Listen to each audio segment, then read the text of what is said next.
तुलसी का पौधा है। तुलसी हम भारतवासियों के लिए प्रकृति का एक सर्वोत्तम उपहार है, वरदान है, और इसकी महिमा जितनी कही जाए उतनी कम है।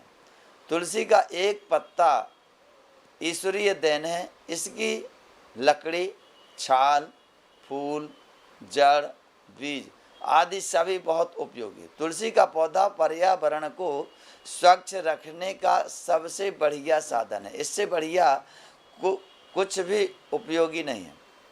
तुलसी का पौधा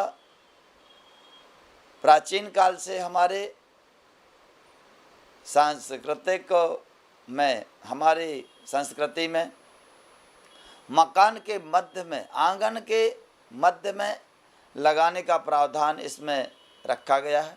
शास्त्रों के मतानुसार और हमारे जो पूर्व बुजुर्ग थे वे भी तुलसी का पौधा आंगन के मध्य में स्थापित करते थे। इसका कारण है तुलसी के पौधे में इतनी विषाणु, बैक्टीरिया, जीवाणुओं को नष्ट करने की इतनी ताकत है कि वहाँ किसी भी प्रकार के विषाक्त जीवाणु, बैक्टीरिया वगैरह प्रवेश नहीं करते। इसलिए आंगन के मध्य में अर्थात चारों तरफ से हमारा मकान सुरक्षित रहे, किसी भी प्रकार के विषाक्त जीवाणु प्रवेश न कर पाए, इसलिए आंगन के मध्य में तुलसी का महत्व है। आंगन के मध्य में जहाँ तुलसी का पौधा होता है वहाँ बुखार, अनेक प्रकार के छोटे मोटे रोग तो आते ही नहीं, भाग जाते हैं दूर से। आपने देखा होगा भगवान के स्नान कराने के बाद में जो भगवान का चरणामृत है, अभी केवल तुलसी पत्र का, तुलसी दल को स्थान मिला है।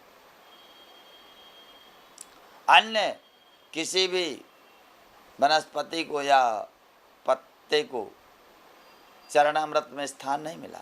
उसका मंत्र भी अकाल मृत्यु हरणम सर्वव्याधि विनाशनम विष्णु पादोदगम पीत्वा पुनर्जन्म न विद्यते। अर्थात तो तुलसी डाल करके भगवान के चरणामृत को पान करने से अकाल मृत्यु जैसे महान रोग व्याधियां तत्काल नष्ट हो जाती हैं। गरुड़ पुराण और पद्म पुराण में विशेष महिमा है तुलसी की। गरुड़ पुराण में तो मोक्ष का साधन, सबसे उत्तम साधन तुलसी को बताया गया है। पद्म पुराण में कहा गया कि जितना आरोग्य संसार में वनस्पतियों से प्राप्त होता है उतनी ही आरोग्यता तुलसी के केवल एक पत्र से प्राप्त होता है।